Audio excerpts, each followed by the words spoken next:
assignment. Well, in recent years, Egyptian Christians and Muslims alike have suffered at the hands of Islamic extremists.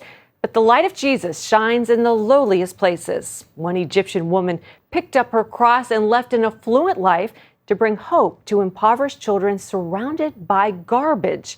Gary Lane brings us a story from Cairo. Picking through tons of trash each day, sorting out recyclables. For the many Christians living in Cairo's garbage slums, it's the only life they know. Many of them had a lot of discrimination and persecution in the rural areas, and when they've migrated into the city, there was no place really to live except in the trash for many of them that were poor, mostly driven by the bad economy, but in part by the discrimination for jobs. They decided to sift through the trash. It's the most efficient recycling operation in the world. And those who visit these Cairo neighborhoods will see garbage everywhere, in the streets, and even piled inside the homes of the Zebelin, the garbage people. Many children here do not attend school. They spend their days picking through the garbage to help their families earn a few dollars per day.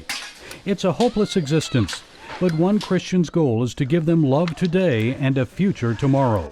Mama Maggie, as she is known, hopes to give them a chance at life. Marty Makari is the co-author of a new book about Mama Maggie's work.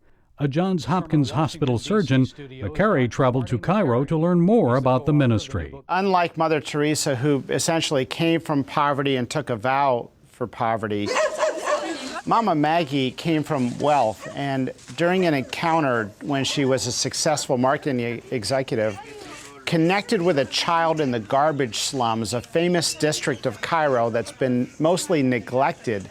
She found joy and happiness there and returned over time. She eventually gave up her marketing career and started a ministry called Stephen's Children. Today, 500 full-time staff members and hundreds of volunteers serve more than 30,000 children every day. The kids forego some of their garbage picking for several hours of fun and education. Now, Mama Maggie's ministry has more than 90 of these community centers throughout Egypt.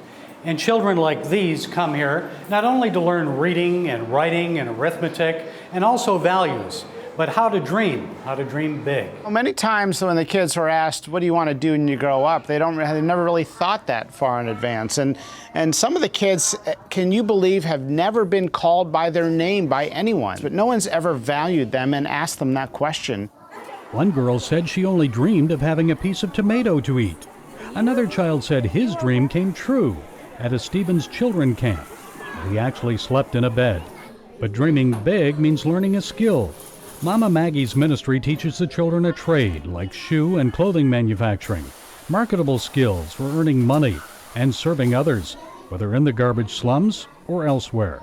They're not talking about getting out of the garbage district. They're talking about serving the garbage district. And sure enough, a good number of the full-time staff were kids in the ministry themselves, have graduated and want to give back. I've met doctors that work in the clinics over there, and they're working for almost no money. 7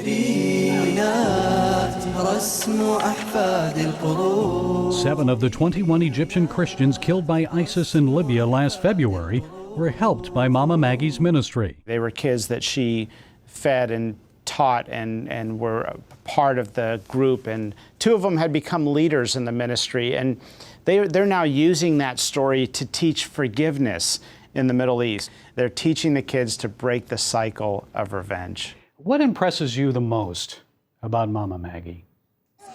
Well, I think it's the humility. It is amazing to see that sort of genuine selflessness in a world where you so rarely see it. You know, Gary, when I came back, the thought of being upset at the cab driver or frustrated with the bank ATM or something like it just put everything in life in perspective. A perspective of serving and helping, bringing hope and dignity to the most neglected places. Gary Lane, CBN News, Cairo, Egypt. Doesn't that